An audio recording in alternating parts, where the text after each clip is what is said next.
Дуже вам дякую за те, що ви зібрались, за участь в цьому заході. Хочу нагадати, що програма USAID Рада «Наступне покоління» проводить серію семінарів щодо досвіду різних парламентів в сфері європейської інтеграції. Ми вже мали зустрічі з представниками Хорватії, Боснії та Герцеговини, Чорногорії. Сьогодні маємо честь поспілкуватися з представниками парламенту Чеської Республіки. Дуже дякуємо спікерам за те, що знайшли час і можливість провести для нас, для парламенту в першу чергу, цю зустріч. Коротко про наш план роботи. Після вступних слів ми почуємо презентацію від наших спікерів, після чого ви матимете можливість задати ваші запитання. Ви можете задати їх як особисто, так і написавши його в чат. Задавати запитання ви можете будь-якою мовою. Також попередньо ми зібрали питання під час реєстрації і обов'язково, якщо встигнемо, то запитаємо всі ці питання, якщо ні, то найважливіші, на які не буде дано відповідь під час презентації. Дуже дякую всім за увагу. А ще дуже важливий момент. Прошу всіх учасників, які не вказали своє ім'я в Zoom, тому що я бачу, там є багато айфонів, номерів. Бажано, будь ласка, вкажіть ваше ім'я і прізвище для зручності потім при спілкуванні, звітуванні і інших питаннях. Я хочу запросити до вступного слова Михайла Теплюка, заступника керівника Апарату Верховної Ради і керівника Головного юридичного управління. Не бачу, чи є він. Є. Я готовий. Супер, добре, тоді запрошую, дякую за участь, запрошую вас з вітальним словом. Дякую вам за надане слово. Доброго дня, шановні колеги. Перш за все, хочу висловити вдячність організаторам нашої чергової зустрічі з представниками парламентів європейських країн в програмі Рада «Наступне покоління». Ви, Валерія, вже сказали про те, що це чергова зустріч. Попередні зустрічі із представниками парламентів Хорватії, Боснії, Герцеговини, Чорногорії були, на думку їх учасників, корисними. І сподіваюсь про те, що і переконаний, що і сьогоднішня зустріч буде надзвичайно корисна. Водночас хочу подякувати і колегам із парламенту Республіки Чехія за те, що вони знайшли час поспілкуватись з нами, оскільки ми відчуваємо потребу в обміні досвідом, який набули парламенти європейських країн, які є членами Європейського Союзу у процесі вирішення тих завдань, які стояли перед державами-членами Європейського Союзу, нинішніми і їх парламентами на шляху до членства в Європейському Союзі. Ви знаєте всі прекрасно про те, що 23 червня було ухвалено рішення щодо надання Україні статусу кандидата в члени Європейського Союзу. Як на мій погляд, це надзвичайно велике історичне рішення, і саме це рішення спонукало, зокрема, всі інституції, державні інституції в Україні до активізації зусиль в напрямку європейської інтеграції. Ці зусилля активізувались і в парламенті. Очевидно, саме цим зумовлено прийняття спеціальної постанови Верховної Ради України, яка визначає особливості процедури проходження законопроєктів, спрямованих на адаптацію законодавства України до законодавства Євросоюзу в межах тих міжнародно-правових зобов'язань, які Україна взяла на шляху до членства в Європейському Союзі.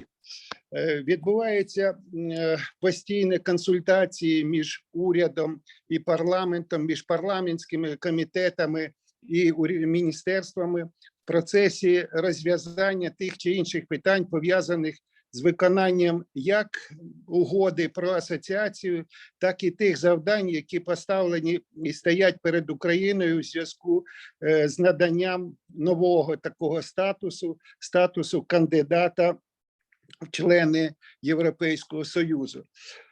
Хочу сказати про те, що сьогоднішня зустріч корисна має бути, і я переконаний, що це так буде, і в контексті того, що у парламенті України готується проект змін до регламенту щодо процедури проходження всіх тих проєктів рішень, які парламентських, які пов'язані з виконанням міжнародно-правових зобов'язань України у сфері європейської інтеграції. Безперечно, ще раз хочу сказати про те, що кожна крупинка досвіду, набутого парламентами європейських держав в процесі вступу до Європейського Союзу, вона має бути і буде корисною для парламенту України, для апарату парламенту України в процесі підготовки цих рішень. З іншого боку, хочу висловити подяку пану Пехачеку за те, що саме він погодився сьогодні зустрітися в онлайн форматі із представниками парламенту України, працівниками апарату, зокрема парламенту України, адже зовсім нещодавно прийнято рішення і парламентом, і на виконання закону главою парламенту, головою Верховної Ради про створення дослідницької служби Верховної Ради України. Цей підрозділ робить перший крок, і, очевидно, той досвід, в тому числі в контексті європейської інтеграції, який має дослідницька служба парламенту Чеської Республіки, він також буде в нагоді і колегам, які працюють в дослідницькій службі і будуть працювати в дослідницькій службі Верховної Ради України. Таким чином, під час сьогоднішньої зустрічі ми будемо звертати увагу не лише на питання, на те, який досвід вирішення питань європейської інтеграції в парламенті Чеської Республіки, але й те, як дослідницька служба допомагала парламенту у вирішенні питань європейської інтеграції. Я дякую за увагу і бажаю нам успішної сьогоднішньої роботи, зустрічі. І сподіваюся, ще раз хочу висловити переконання, що досвід, який ми почуємо сьогодні, він обов'язково буде оцінений в контексті вирішення тих завдань, які стоять перед парламентом України і його апаратом. Дякую. Дякую, Михайло Олексійовичу. Запрошую до вступного слова Михайла Латинського, радника Голови Верховної Ради України з питань європейської інтеграції. Прошу. Дуже дякую, Валерія. Дякую, Михайло Олексійовичу, також вам за вступне слово. Усім доброго дня. Мені приємно привітати колег та учасників нашої сьогоднішньої зустрічі. Зокрема, дуже радий бачити наших партнерів та друзів з Парламентського інституту, Офісу Палати депутатів Чеської Республіки, шановного пана Штепана Пехачека та Мартіна Кута. Ще не так давно, на початку вересня цього року, у нас була чудова нагода зустрітись віч-навіч у будівлі Парламентського інституту у місті Прага. Я дуже чітко пам'ятаю наше тривале кількагодинне обговорення тих євроінтеграційних перетворень, які доводилось проходити державам-кандидатам на членство в Європейський Союз, у тому числі Чехії. А 23 червня цього року Україна також долучилась до цього процесу. І наступною стадією буде відкриття переговорного етапу про членство в ЄС. А це у свою чергу означає, що перед нами попереду доволі складна та комплексна дорога з приведення нашого законодавчого поля у відповідність з нормами та стандартами ЕКЄС. Тобто нам потрібно буде не тільки забезпечити виконання у повному обсязі тих 7 рекомендацій Європейської комісії, але й максимально інтенсифікувати роботу, пов'язану з виконанням угоди про асоціацію та апроксимацію нашого законодавства з директивами та регламентами Європейського Союзу. Звичайно, що зрозуміло, що з відкриттям переговорного процесу по усім 35 главам права ЄС кількість директив та регламентів, які нам доведеться імплементувати, збільшиться в геометричній прогресії, але наразі у нас є унікальний шанс зробити ту мінімальну кількість роботи, щоб бути максимально готовими до відкриття переговорного етапу. І, звичайно ж, використовувати той інструментарій, який був запроваджений постановою Верховної Ради від 29 липня цього року, про який Михайло Олексійович вже згадував. Це і таблиці відповідності, і офіційні переклади актів права Європейського Союзу, є позиція щодо відповідності законодавства усіх поправок до законопроектів, це і перше, друге, і наступні читання, тобто увесь цикл законодавчого процесу. Оскільки, знову ж таки, парламент є тією інституцією, яка несе фінальну відповідальність за зміст ухваленого законодавства. Тому я вважаю, що для нас сьогодні досвід Чехії буде дуже корисним. Зокрема, буде цікаво дізнатись про ті виклики, проблеми, які мала Чехія на своїй дорозі до членства в Європейському Союзі, а також, можливо, й отримати конкретні поради для України. І зі свого боку я хотів би також наостанок сказати, що сьогоднішній семінар є далеко не останнім, і за підтримки USAID, наших партнерів з парламентів держав-членів ЄС, а також представництва ЄС в Україні, ми будемо вибудовувати інституційно навчальний компонент таким чином, щоб максимально задовольнити поточні потреби усіх комітетів, зокрема підкомітетів з питань адаптації, з відповідним фокусом на цільові групи, предмети відання, включно з питаннями горизонтальної та секторальної адаптації до права Європейського Союзу. Тому ще раз дякую за організацію сьогоднішнього заходу і, звичайно, за постійну та цілеспрямовану підтримку наших колег з Європейського Союзу. Зокрема, сьогодні це Чеська Республіка. Дякую за слово. Дуже дякую за вітальне слово. Хочу подякувати нашим колегам з Верховної Ради за плідну співпрацю і за велику кількість учасників, тому що я бачу, що сьогодні у нас представлено майже всі комітети Верховної Ради, і це означає, що тема євроінтеграції є дуже актуальною для парламенту наразі. Ми будемо переходити безпосередньо до виступів з наших спікерів. Запрошую Штепана Пехачека. Stepan, please, you can take the floor.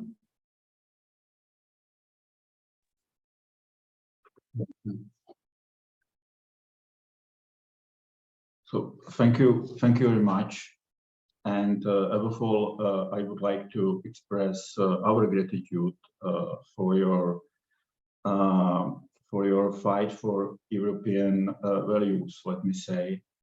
Because we know very well the situation of your country, and we very appreciate what you are doing for Europe in this time. And to support you in your European ambition is really natural for us, and it's the basic what we can do. And therefore, I'm very glad that I can and Martin together that we can share with you our experiences from the European integration process. And I really hope in future cooperation in this field, because this webinar is something like the basic introduction, and then I think that we can agree on some continuous cooperation and the partnership on your way to the European Union. we have only limited time, so I don't want to waste our time, and I think that I can start with my presentation. Just let me say that Valeria mentioned that we received in advance some preliminary questions, so I will try to incorporate these questions or answers on these questions into my presentation, and to save some time for other questions, and also after my presentation, Mартін Кута will share with you some very comprehensive comparative table showing the different approaches or different attitudes of some countries to the European integration process at the level of the Parliament, which also can be very useful for you. So we can start. I think if you can change slide for the first.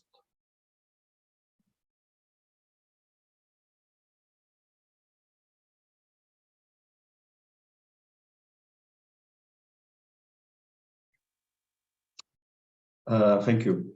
I would like to start with the explanation of the general approach to the European integration in our Parliament, and to explain a little bit the basic question, which is very important for the Parliament at the beginning of the European integration process. In the Czech Republic, we are parliamentary democracy. It means that the Parliament is the crucial point, or it's a basic point for political discussion. And the government fully depends on the will of the Parliament. And we understand Parliament as a representative body. Very often, the role of the Parliament is limited, or the understanding of the role of the Parliament is limited on the legislative activity. And when you ask people, so very often answer what is it Parliament is, that it's a legislative body. But the Parliament is first of all a representative body, and the basic question for the European integration process for the Parliament is: should the Parliament hold an entire package of constitutional powers, or should some of them pass to the government?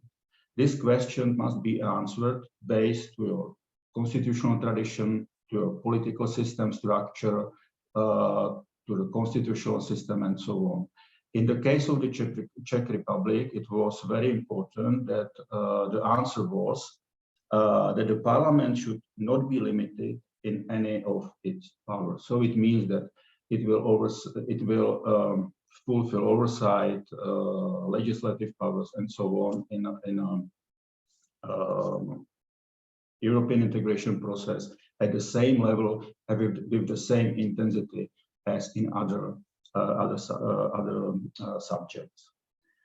And in the Parliament, it's very important that not only legal harmonization is the topic for the Parliament, but we can identify at least 3 essential processes relevant for the Parliament in the EU integration process, and it's exercising of political oversight over the government, because the government is responsible first of all for European integration process, and then it's also the communication role. And the communication role we can also divide into 2 processes: communication with the public in the country, and the communication abroad, communication with partners abroad. And European integration process creates a new task, not only for politicians, because Parliament is essentially the political body, but also for administrative part of the Parliament, because in the Parliament, because parliamentarians are not experts in many fields, and they need support, expert support, technical support, and other support. So because of that, the Parliament must be, the structures and everything must be adapted for new tasks. I have mentioned that the government represents the state in the EU integration process. So it means that first of all, the government conducts negotiations with European partners, and it's also very much relevant for the approximation process, for the approximation of the law, because it's essential to ensure that the government submits EU-related bills to the government. It's not about limiting the right of MPs to propose to submit the draft or the bills to the parliament for legislative process, but it's because approximation process is very difficult, and it's essential that for the parliament that you have to create some methodology, some new method, how to tackle with these EU bills, EU relevant bills, because it's necessary during the legislative process ensure that in the end of the legislative process, the newly adopted law will be harmonized with EU legislation. It's also very important to create a new relation between the government and the parliament, because at the level of the parliament, you have to establish a new political bodies. In the case of the Czech Republic, it was the Committee for European Integration. In some other countries, you can find another solution. In Poland, they have two European Integration Committee. As far as I know, there is intention in your parliament to create the subcommittees. I don't know if it was already done or not. But again, it depends. With the structure of your parliament, it depends up to your assessment of the structure of the parliament, of the possibilities of your parliament to adopt. It's very important to create some systematic cooperation between the government and the parliament, and for the people in the parliament, it's very important to have counterpartners at the level of the government and to have access to information databases, to sources, information sources, and databases of the government, and to cooperate closely with the government.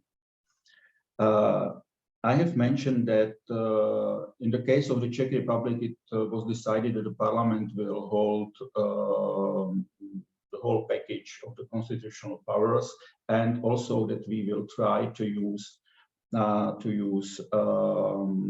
the regular legislative procedure. But on the other hand, it's important to speed up legislative process in the case of EU bills, because for EU integration process, in our case, there was only limited time.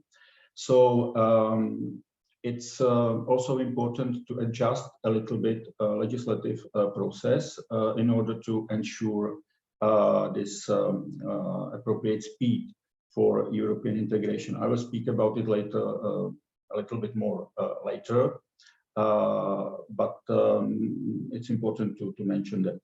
And for the parliament and for politicians, and for communication between the politicians and the people, and for some consensus, basic consensus on EU integration in society, it's also very important to take into account that the membership in EU means also the need to adjust the constitution, because when you became a member of European Union, so you have to transfer some of powers, of state powers, to the level of the European Union. It opens discussion about the sovereignty of the state, about the legitimacy, and so on. So it's also very important from the beginning for the parliament to take it into account and to work very carefully with the public opinion. And for the parliament, it's very important to be open in the integration process, to inform people, to discuss with people, to discuss with interest groups and so on, and to explain to them what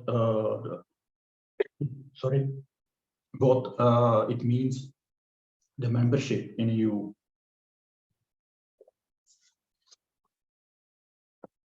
When we speak about the oversight of the government by the Chamber of Deputies, it means what we did and what was our approach.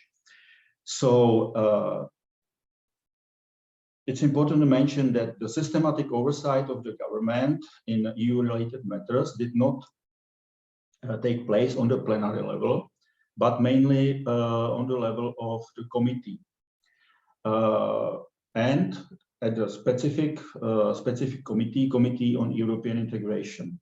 The Committee for European Integration was established based on the proportional system, so it means that the political parties had representatives in the committee according to the results of the elections. But it's also, there was a political agreement on the composition of the committee, that in the committees, in this committee, there will be representatives from another line committees, because we didn't develop the system of the subcommittees, but it was necessary to transfer the knowledge and transfer information about EU integration process also to the line committees. So in this European Integration Committee, based only on the political consensus, political agreement, there were representatives from other line committees. And what was the role of the plenary? Beside the harmonization process, beside the approximation, it was mainly dealing with the specialized government report, because very important for European integration to have some plan, to have some priorities, to create some system of the regular reporting from the government to the parliament.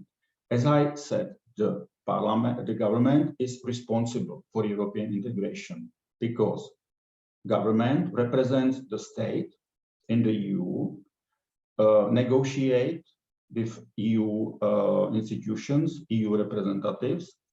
It is very important to establish the system that the parliament is the main body, that the government is the main body submitting a draft intended to approximate EU law into the parliament. And everything must be reported to the parliament for the oversight. And again, this oversight is very important because the parliament should be open to the public. So the committee meetings, plenary meetings, they are open for the public, and the parliament plays in this very crucial role, very important role towards the public, how to inform the public about the EU integration.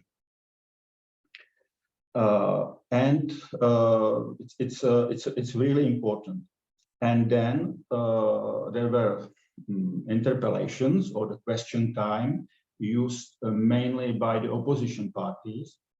So it was a tool for opposition MPs that they could request the government to represent the members of the government in the EU matters. Now a little bit about the parliamentary diplomacy. It means the communication and the role of the parliament in this process. If I can ask for next slide.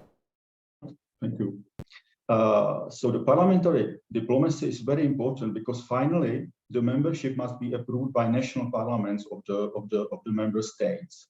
So it's very important that you have that it's necessary for the country applying for the membership to have good relations with with the current member states.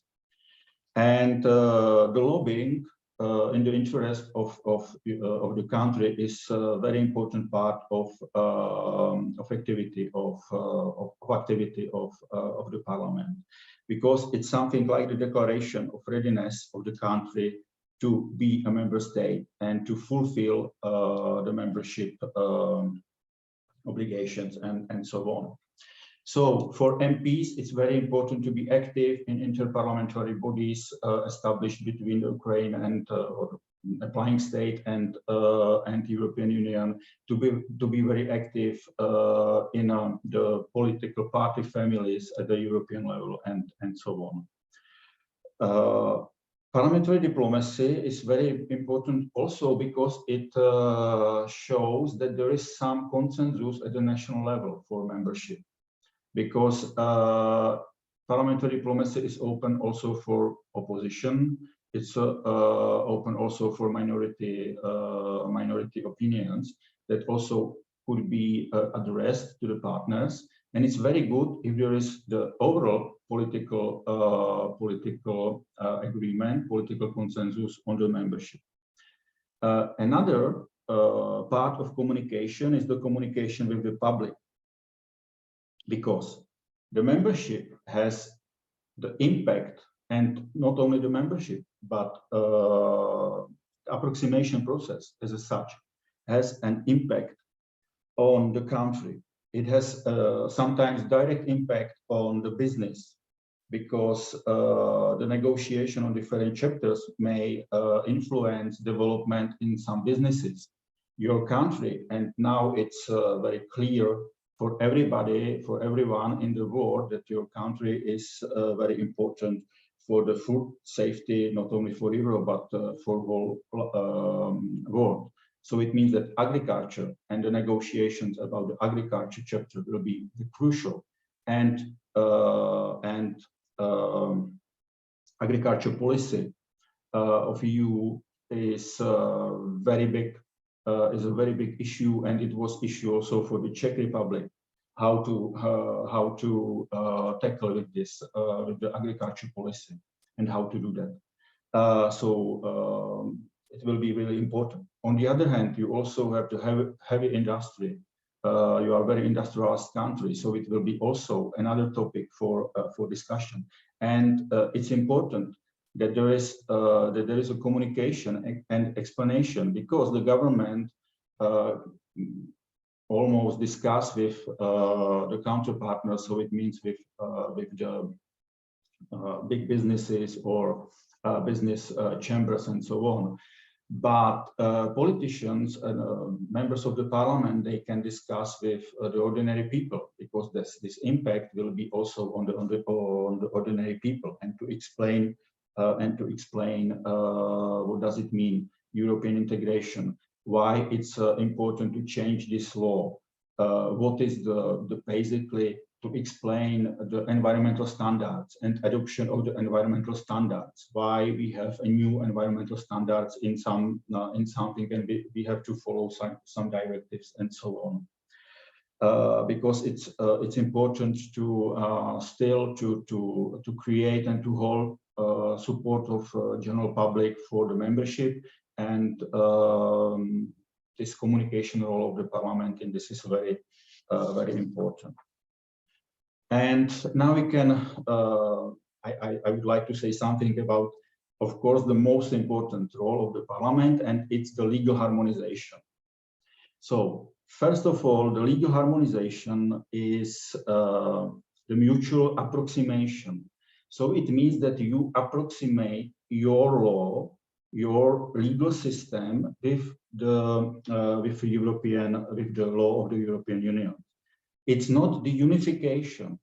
It's not too possible, and sometimes it's in some countries it was visible that they think that harmonization means, let me say, copy paste, that we can copy some article from the directive and to paste it into our law. That's not true, and it's also very important role of the parliament, because first of all, the parliament should ensure and to control oversight the government, that the government provide the official translation of EU legislation into your English.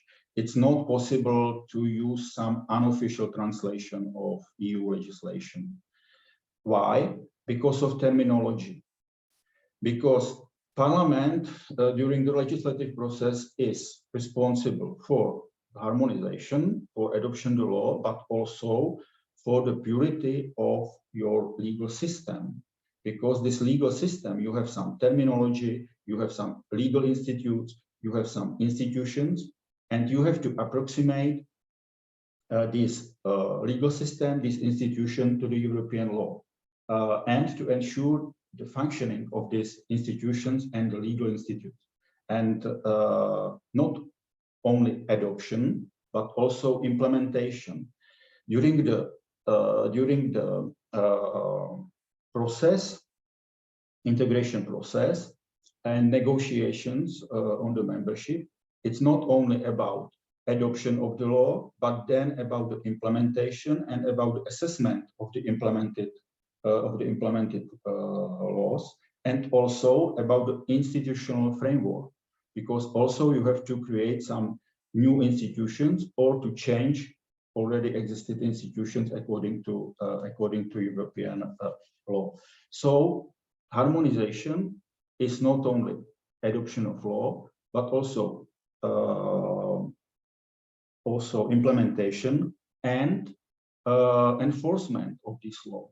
Therefore, discussion about the judicial system, about the role of courts and other questions are so important for the European Union.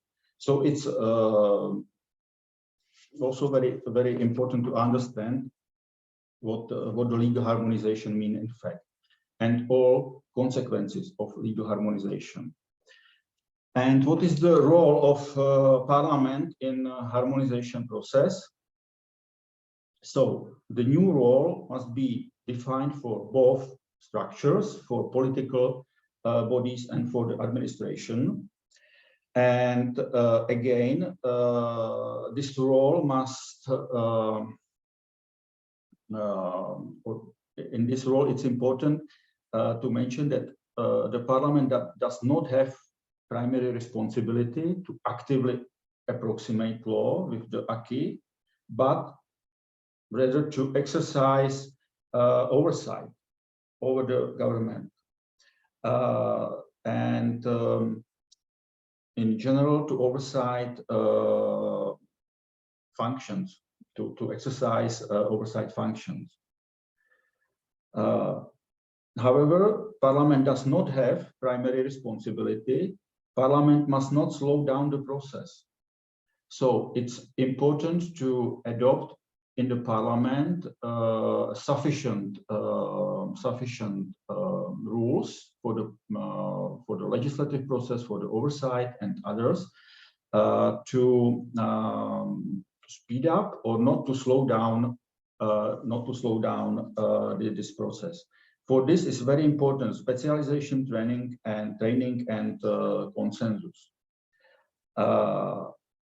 In the case of the Czech Republic, I have mentioned that we decided for the role of the Parliament, for the not limited role of the Parliament during the integration process, during the approximation process, and so on. We adopted a special legislative procedure, enabling to adopt the law in one reading or in the single reading by the single reading procedure. But what is important to say that it was never used during our integration process. We had this possibility to show that the Parliament is willing to speed up the process if necessary. But on the other hand, there was the will of the Parliament to hold the regular free reading legislative procedure, and therefore we developed another procedure, more political than legislative, and it was so-called preliminary consultation, because the relevant ministry responsible for the transposition had to consult draft or the bill intended to approximate EU law, with the Committee for EU Integration prior to its approval by the government and submitting to the Parliament for discussion in legislative process. So we developed this special procedure to put some very important discussion prior to the beginning of the legislative procedure to avoid any misunderstandings, to give to the MPs possibility to ask for clarification, for expressing of concerns, because it's, let me say, very important role of the Parliament during the approximation. It's not to write the bill which approximate. It's not to change some articles, to amend some articles in the bill, but it's to raise concerns, it's raise questions, and up to the government it is to respond and to explain, because the government should be and is responsible for that. The government should have enough capacities, and the Parliament is not the body of professionals in transportation, in environment, in education, and I don't know whatever, but they have to express, because of fulfilling of the representative role, they have to express concerns or to ask the questions. Another very important part of the legal harmonization in the Parliament was using of the tables of concordance.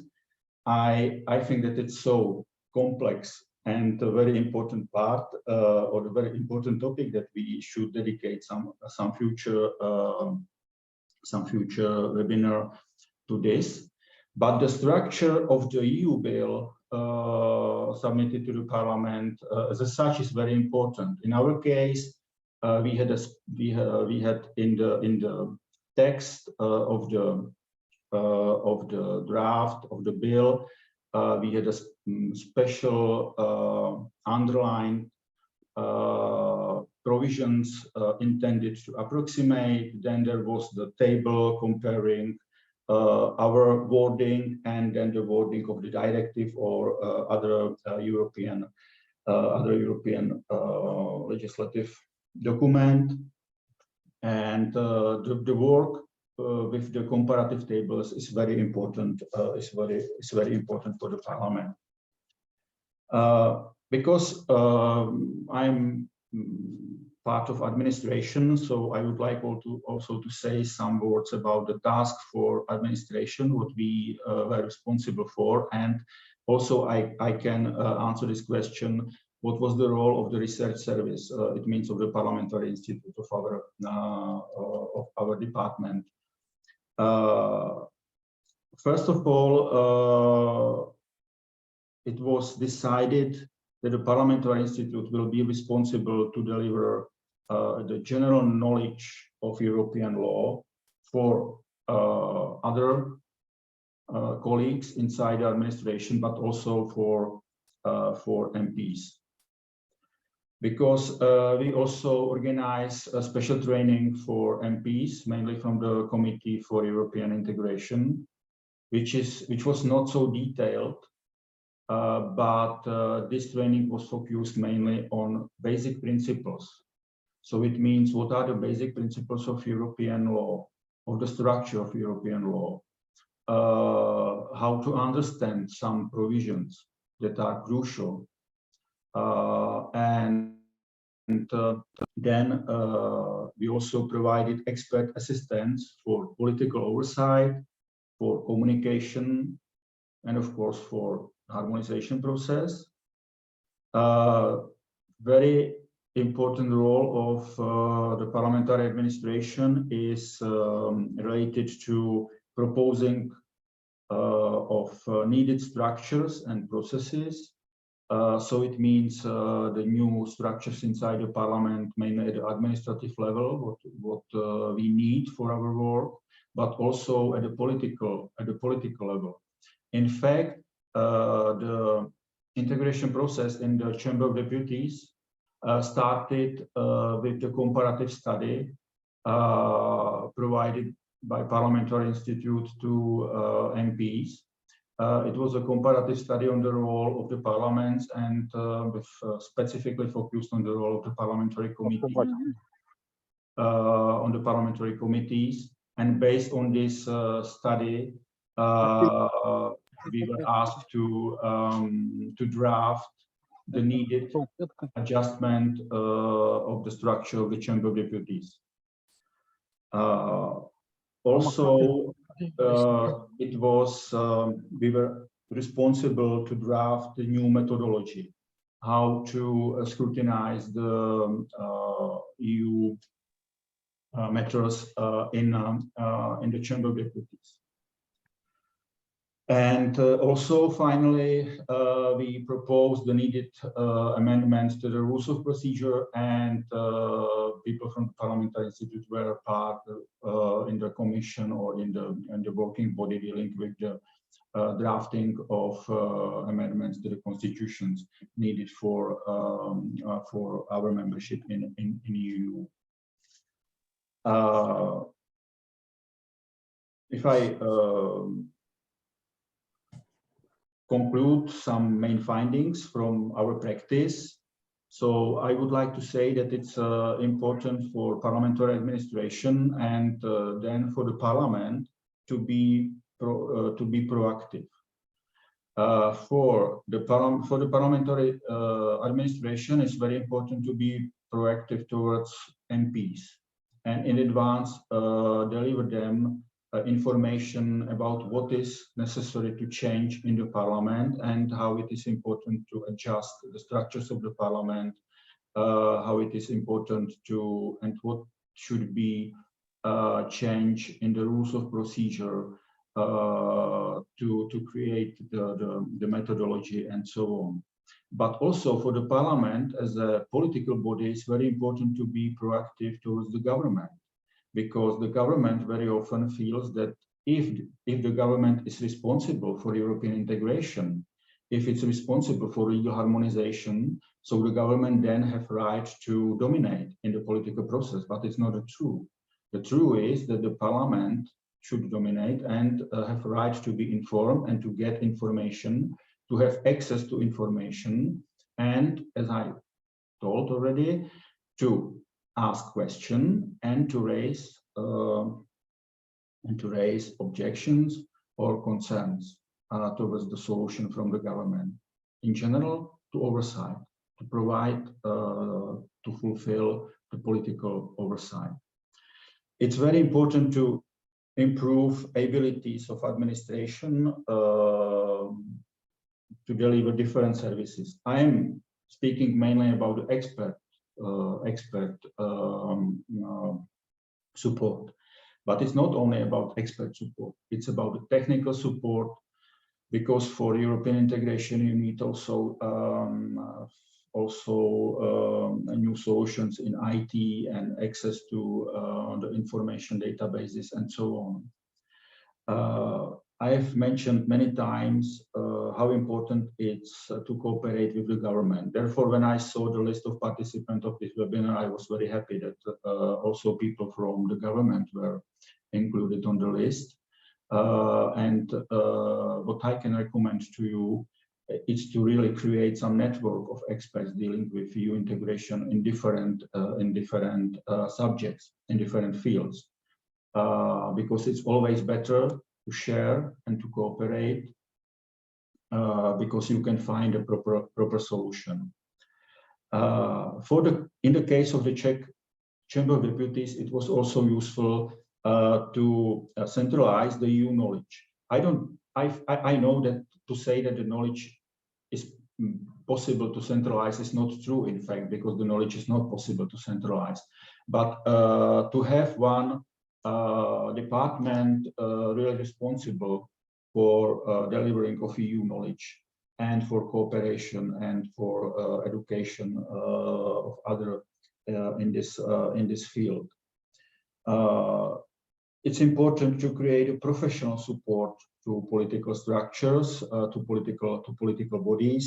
And I mentioned to organize the professional training for staff and for MPs in EU law, policies, in the legislative process, institutions, and so on.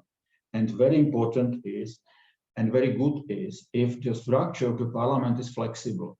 So it means that if you have a possibility to react on the situation which is important to solve, and that the structure of your parliamentary administration is able to do that. To be flexible, proactive, and to support the knowledge in the parliament is important for the parliamentarian, for the parliament in EU integration process.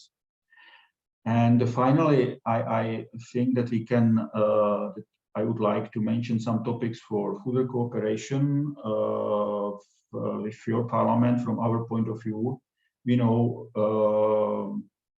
that there is a lot of topics, there is a lot of needs, and there is only limited time.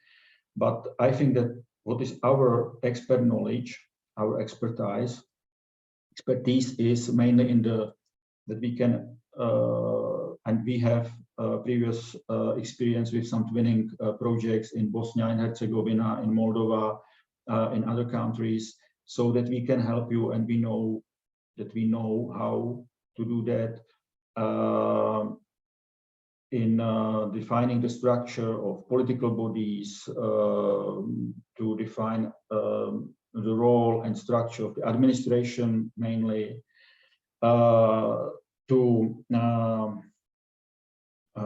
very important topic is how to incorporate harmonization and speed up the legislative process in the parliament. It means assessment of the rules of procedure of the legislative process and drafting of possible ways how to speed up the process. In general, legal harmonization methodology, using of comparative table, structure of EU bills, signing of EU bills, and so on. We have very good knowledge in the communication with the public, communication with individual actors, and also in the field how to work with the information sources, how to find information sources, how to create access to some information sources. And of course, we have the knowledge of EU policies and law. It's very important for the parliamentary staff to have the knowledge in EU policies, in EU law. And finally, because we are research service, Parliamentary Institute is responsible not only for European affairs, but also we are a research service. And it's also very important to incorporate research service into the EU integration process. And because there is a possibility for research service to present this knowledge on EU policies mainly, and to give this knowledge, transfer this knowledge to MPs, and to include information on EU policies, EU regulations into the research papers, and so on. So in general, we can offer to you further cooperation in these fields. And now let me give floor to Martin and ask him to present to you this comparative table, which I hope will be useful for you in many aspects. Thank you for your attention.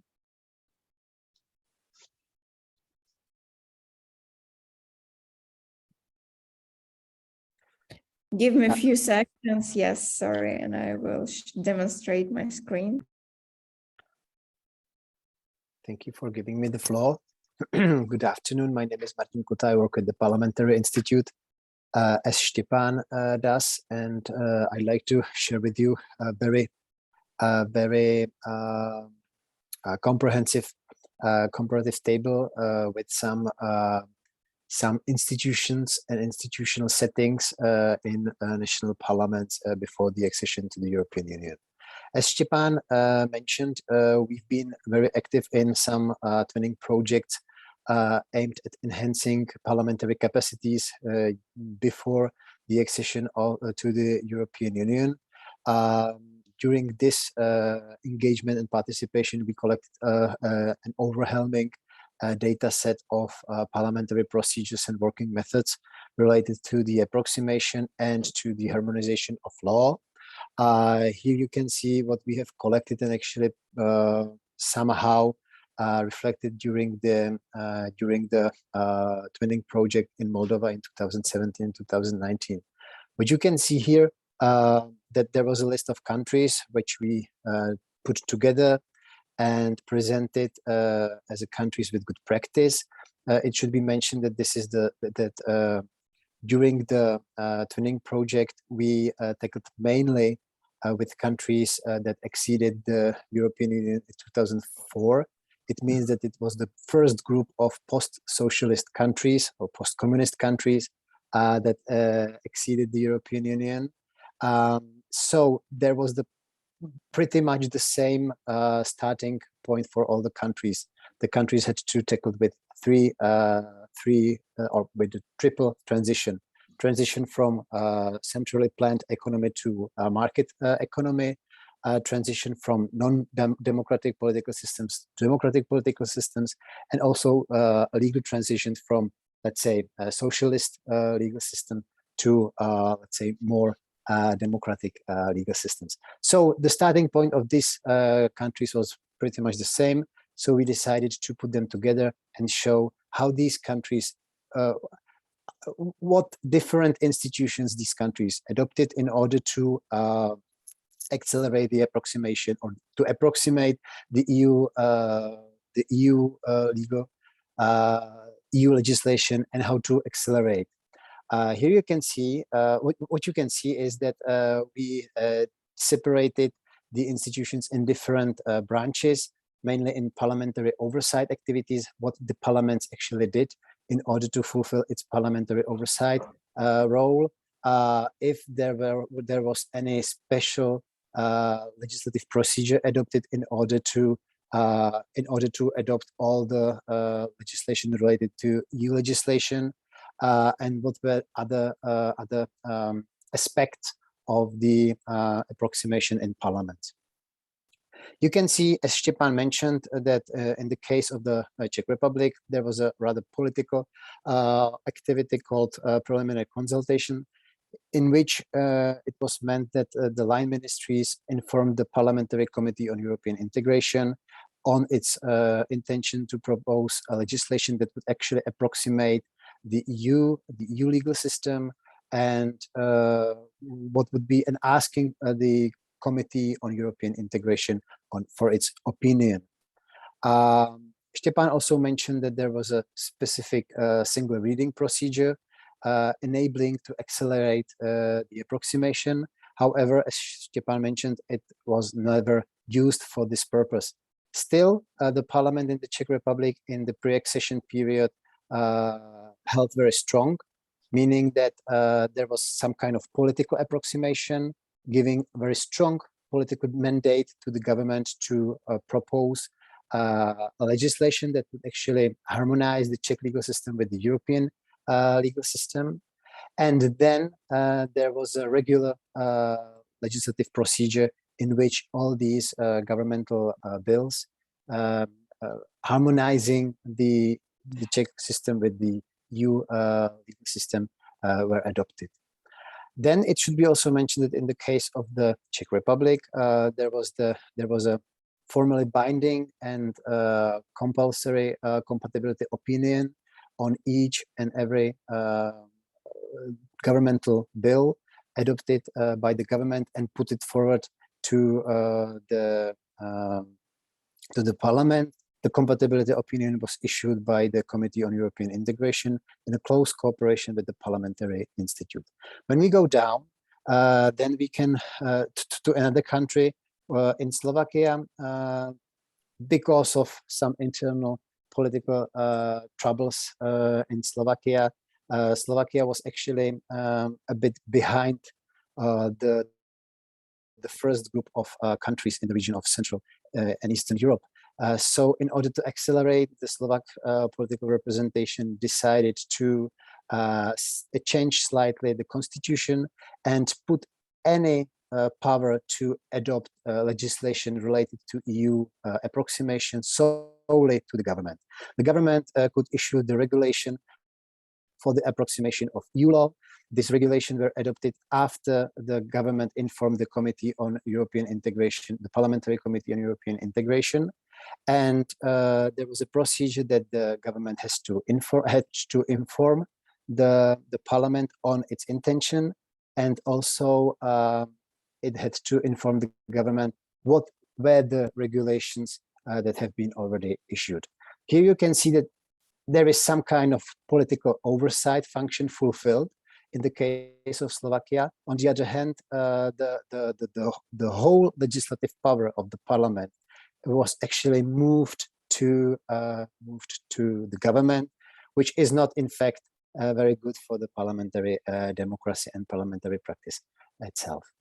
And then you can see two countries, Latvia and Hungary, where when we speak about the legislative procedure, there was regular legislative procedure applied under the coordination of European Affairs Committee, respectively Committee on European Integration in Hungarian case. What you can see at this table is that the parliaments actually took their roles and their obligations and duties vis-a-vis the government and vis-a-vis the whole EU integration process, approximation of law process differently. And it's very important to think of not only the outcome of the whole activity to move closer to the European Union and to approximate the EU legislation, but also to think of the institutional strength to not to give out much powers that the parliament have in the parliamentary democracies, and to adopt such an institutional setting that would be somehow balanced, and that the parliaments can actually fulfill their oversight and also their legislative role appropriately. Now I'd like to speak a bit about the last column. It's the access of parliamentary bodies to relevant information sources. Штепан mentioned several times. The parliaments should be, the parliamentarians, the members of parliament should be granted the access to translated and official versions of EU legislation. It's a task of the government to ensure that the translation has been done.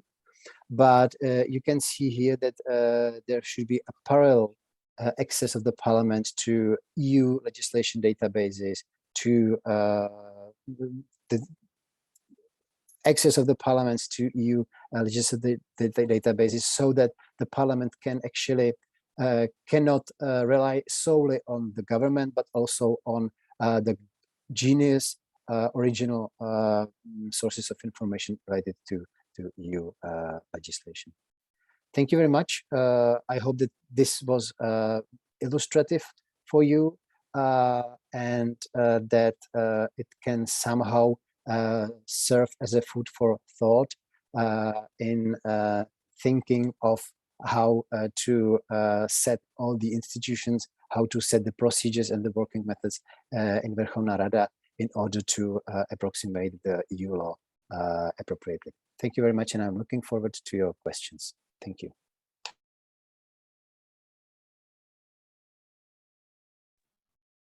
Дякую, thank you for the presentation. Шановні учасники, ми обов'язково надішлемо матеріали презентації, перекладено останню табличку всім учасникам. Ми переходимо, ще раз дякую спікерам за представлену інформацію, ми переходимо до запитань-відповідей. Шановні учасники, якщо у вас є питання, будь ласка, підніміть руку або напишіть їх у чат. Будь ласка, прошу. Можливо, в когось є запитання. Також ми попередньо зібрали запитання, тому, можливо, почнемо з них, поки наші учасники збираються з думками. Я буду задавати питання англійською мовою для більшої зручності. So we will start with our preliminary questions that we collected.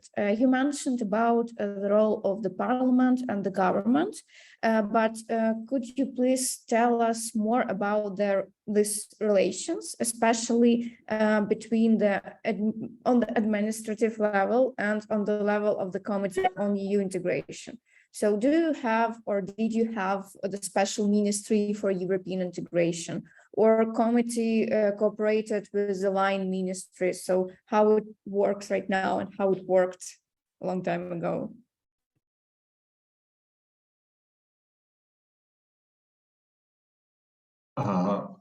During the integration process, we had at the level of the parliament, we established only a committee for European integration. And this Committee for European Integration was responsible as for legal harmonization. So it means that each piece of draft law or the bill related to EU approximation or intended to approximate Czech legal system with the EU law had to be passed through this committee. And this committee also was responsible for this communication abroad, communication with the public, and also mainly for the oversight. So we had only this system of one integration committee, and this committee had a secretariat as an administrative support, consisting in that time of 3 people, which is still the same. And these people were responsible to communicate with the line ministries, with the administration of the line ministries, and it was a daily communication, everything was needed to communicate, so it was done through this. Then there was the Parliamentary Institute as an expert support. So it means that we were responsible to inform MPs and to make about the content, and also we were responsible to provide for them expert support with these preliminary consultations and then during the legislative process. So the procedure was at the level of harmonization. The procedure was that the bill came to the Chamber of Deputies, then it was sent to the Committee for European Integration. Committee for European Integration adopted a resolution, or first they provided before the sending to the Chamber, there was this preliminary consultation. Based on the preliminary consultation, the bill was sent to the Chamber. The committee provided opinion, adopted resolution, and this resolution was available to the line committees. And there was, and we mentioned with Martin that this preliminary consultation were mainly the political tool, how to speed up legislative procedure. So there was no administrative or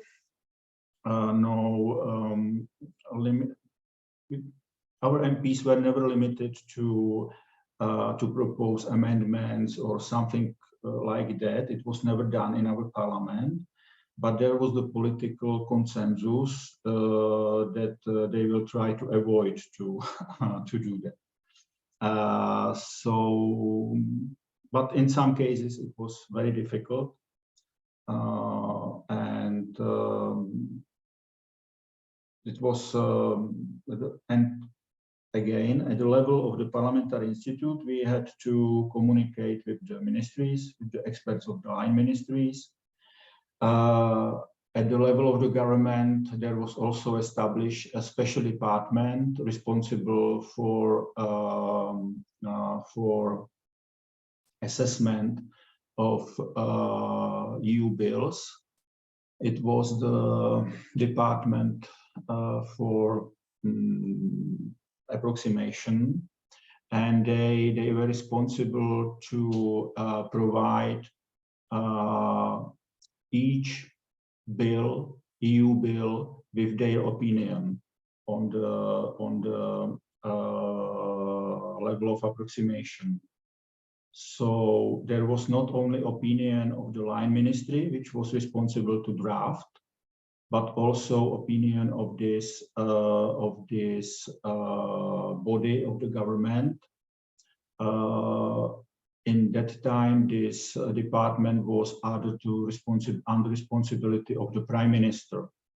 So it means that it was another checking of the approximation level of the level of harmonization.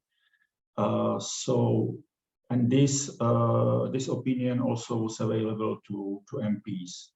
So in fact, in the Czech Republic, the practice was to agree on the content of the law, of the bill, before submitting to the chamber, and to make the situation so clear that it was not necessary to propose any amendment or to vote for any amendment, because once you send draft to the parliament, so then there's really danger that somebody can propose something which make the level of harmonization that may lower the level of harmonization. But that's and therefore there was this preliminary discussion. And in our case, because chamber has 200 members, it was possible to reach this consensus and to use this method.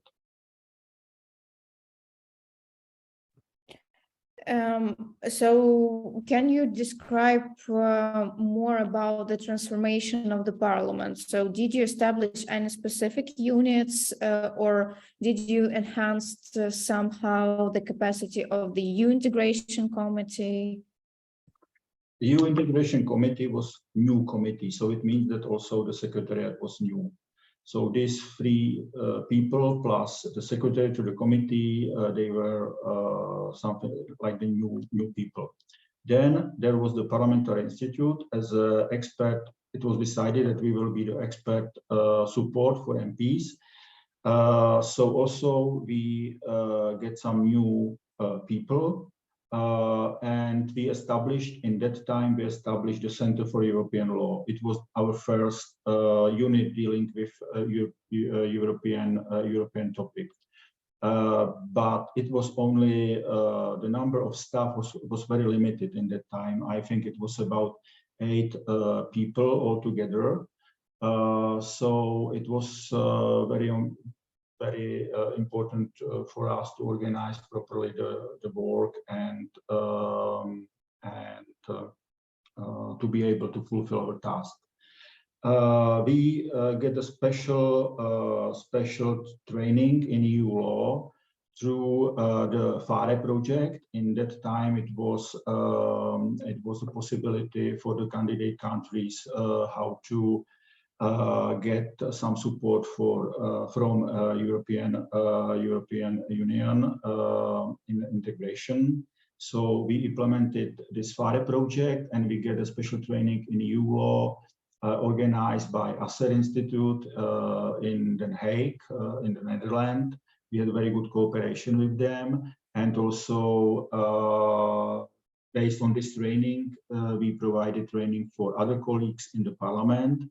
And also we organized training for MPs. So there was not so big change inside the office, inside the secretariat at the administrative level. It means that only the Parliamentary Institute was specialized on EU law, and we provided expert support also to our legislative department, because legislative department had no special position or the special role in the EU integration, in harmonization process. So, in fact, there was the committee at the political level, secretariat at the administrative level, and expert part of the administration, Parliamentary Institute, and nothing, no other special administrative units or something like that. Therefore, I speak about something like the centralization of EU matters and also of the centralization at the administrative level. That there was this responsibility up to us. Thank you. We got a question from our main legal department. I will ask you, and if Svetlana will need any clarification, Svetlana will write and ask in more detail. So can you tell us more about the procedure for post-legislative scrutiny? So monitoring of implementation of adopted EU laws, EU integration laws. Do you have this procedure in the legislation, in the rules of procedure, or how you do it in practice? No, we don't have this practice in our parliament. And during the integration process, the fact it was done by European Commission, because there was the screening process of our legislation, and then on implementation and enforcement of the law of practice. Because when you negotiate some chapter, so there is a negotiation, there is the preliminary closing of this chapter if you harmonize your legal system, but then it may be again open because there is the screening process continues, and it's about the implementation. So in the accession process, it's in fact done by Commission and by government.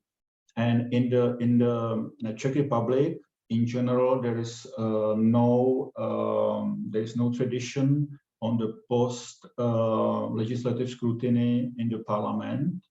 We can do that based on request, but the responsibility is up to the government to do that. And if the government propose new bill to the chamber, so as a part of the explanatory memorandum, there is this post legislative scrutiny or the regulatory impact and the scrutiny of how the current law is implemented. So there is a justification if it's really needed to adopt new law, but it's up to the government, and in the parliament, the parliament has right to get this information as a part of the explanatory memorandum, and we as an institute, as a parliamentary institute, time to time, we are asked to verify or to clarify information included in the explanatory memorandum. Thank you. Mихайло Латинський, прошу. Thank you very much, dear Stefan and Martin, for such, I would say, thorough and detailed presentations kindly given during today's session. And as we have seen, the room for further cooperation is vast, and your expertise, specifically with respect to the establishment and operation of the Parliamentary Institute, could be of great use and as a role model to follow by our newly created research service of the Верховна Рада of Ukraine. My specific question would relate to the parliamentary oversight over the government, since the government has always been the chief negotiator with the EU Commission. So basically, how strict and rigid this control shall be in practice, and how open shall the government be while communicating to the Parliament the results of its deliberation with the EU Commission? Thanks. It's a tricky question, mainly the second part. It's very important to introduce the system of regular reporting. First, of regular planning at the level of the government, because if there is responsibility of the government for integration, so also it's necessary to have some plan and to go step by step and to identify and to make some priorities. It's also very important to clearly state that what is not possible to implement immediately. So you need some schedule, some plan for approximation, for negotiation, and then that it's at the Parliament to oversight this plan if particular steps are fulfilled or not. Very helpful in this process is the regular reporting also from the side of the European Commission, because European Commission provides its own oversight, control through the regular reporting, and it's up to the parliamentary administration to deliver these results of this report to MPs. And about the so if you have plan, if you have system of report, so it means you have information. So it's about the assessment of this information in the Parliament. The parliamentary administration must be helpful, must help to MPs with this assessment of the information. And it's a basic for the oversight. Of course, there is something which is some topics that are very sensitive.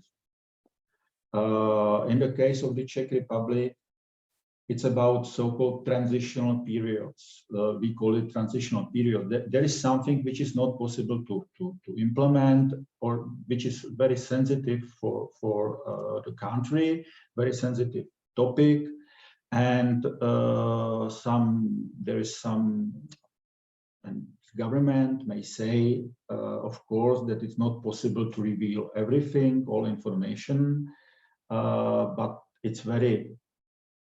I think that in European integration, it's very rare that because the European integration is very much based on some basic principles and basic values, that of course some topics may be sensitive for your country. I mentioned agriculture and the impact on agriculture, because European integration always have for the country which has a big agriculture sector, the impact on with European integration is very strong, heavy industry, and mainly the adoption of the environmental standards and so on. So sometimes maybe there is something which is sensitive, but the Parliament has right to be informed, and the openness of this process is very important, because it's not possible to create European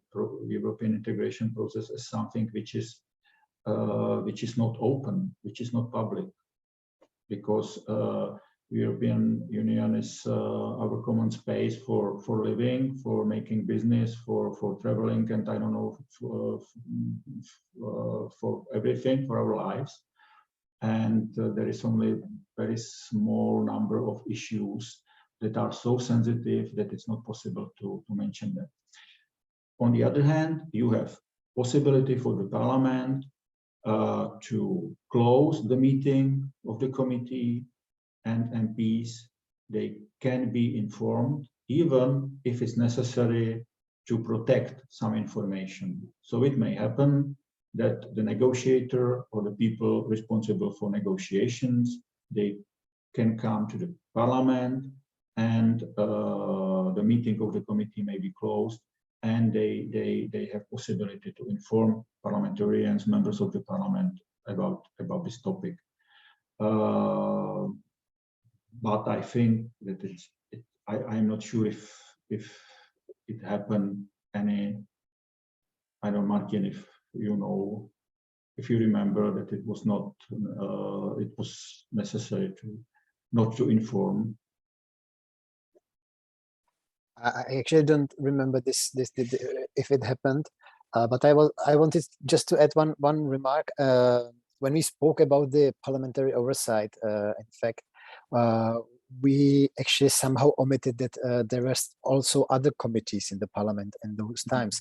And for instance, as far as I know, the Committee on Foreign Affairs was really was highly engaged, mainly in the association period before the Czech Republic was granted the candidate status. And the Committee on Foreign Affairs actually discussed the progress of the Czech Republic in the association process, and also discussed the governmental intention, what the government will introduce, and so on and so forth. Later on, once the Czech Republic was granted the candidate status, the Committee on European Integration was created, and the Committee on European Integration actually started doing the legal approximation itself. So it was not mainly the political discussion of the Czech accession to the European Union. It was legal discussion. Okay. Yes, you are right. I forgot it. I was responsible for cooperation with this committee, and I forgot it. I'm sorry. No, because it's about the political harmonization of foreign policy as well, and so on. So it's not only about that.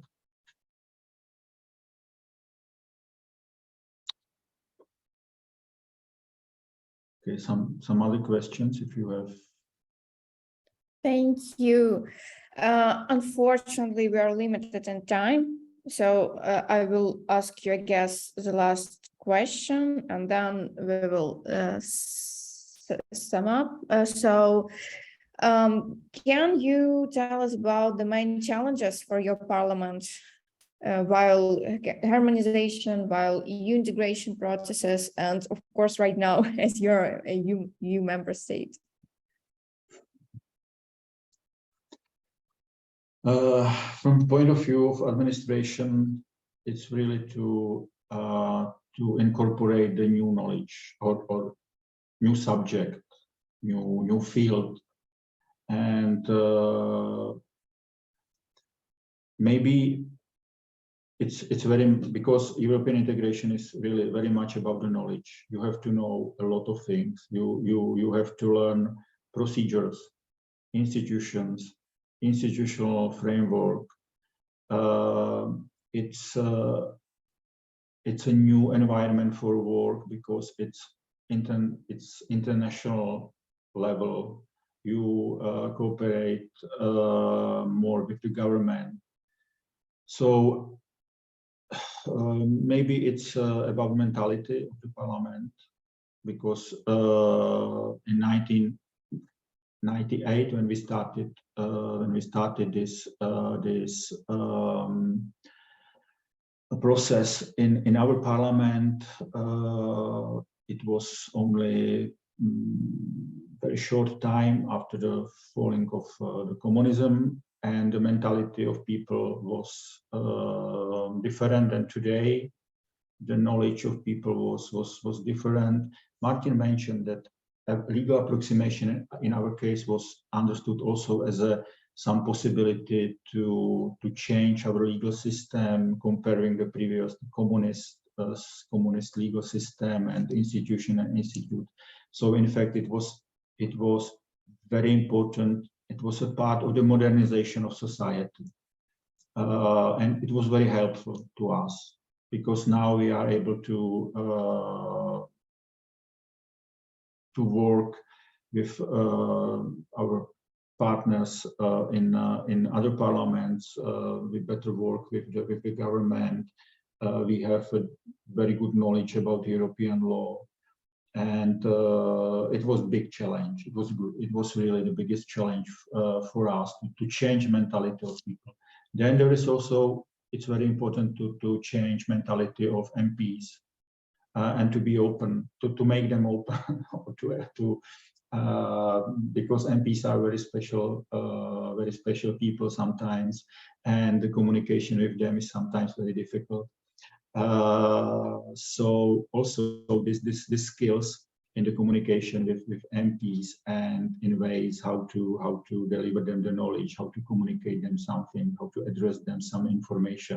It's also very important, and it's very helpful. So it was the big challenge, and then of course the scope of the EU law. And we were in 1998. You are in 2022, and the scope of EU law is much bigger. So this what you have to harmonize or to approximate to today. It's a bigger amount of directives and other legal documents that we had. And the challenge today, I don't know, a lot of requests from MPs, a lot of drafts, and so on. Martin may add something, I hope. Perhaps yes. Right now, well, I don't know how much illustrative this will be, but as a challenge, now we are in the situation that we are a fully fledged member of the European Union, and we as a parliamentary research service are consulted by parliamentarians on their legislative initiative if they are compatible with the EU law. So what we faced at the very beginning of the process, how to approximate the EU law, how to make the governmental bills comfortable with the EU legislation.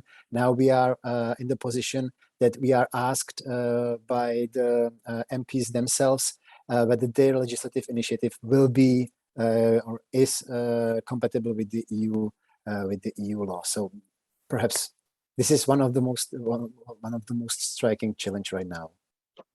Thank you. But right now it's also the presidency to the Council of EU. Thank you. Thank you. It was extremely valuable meeting, and I know that you have a lot of work, especially taking into account the Czech presidency in the Council of the European Union. So thank you for your time and for your support. This was our first meeting, and I believe that we will continue our cooperation aimed at supporting the Verkhovna Rada in the issues of European integration, launching the research service. So thank you so much. Штепан, Martin, maybe you would like to say a few words at the end of the meeting.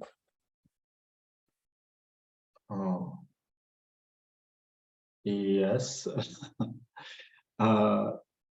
Thank you for this meeting. Thank you for your attention, and you know that it was very general maybe, and I think that we will discuss the future activities, maybe better focused for some specific auditorium and for some specific activities, mainly for the people from the parliament.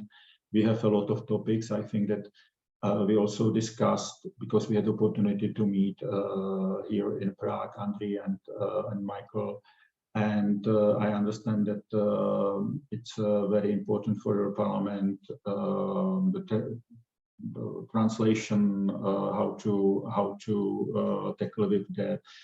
Then the general methodology of approximation, using of comparative tables, which is not only for the people from parliament, but also from the government, from the line ministries, how to draft the comparative table. So I think that it will be very good to stay in touch, to discuss the next topics, because there is a lot of specific issues that we can, or specific information that we can, our experiences we can share together with you next time. And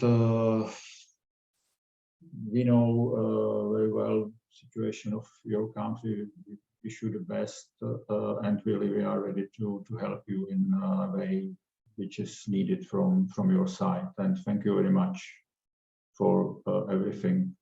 And as I said, we know that, and I said that the EU is very much about values, about the common values, and you show that it's really sometimes necessary to defend these values, and you do it for not only for yourself but for all of us. So we really want to help you in that. Thank you. Thank you too. I think that Штепан made a very fantastic closing speech.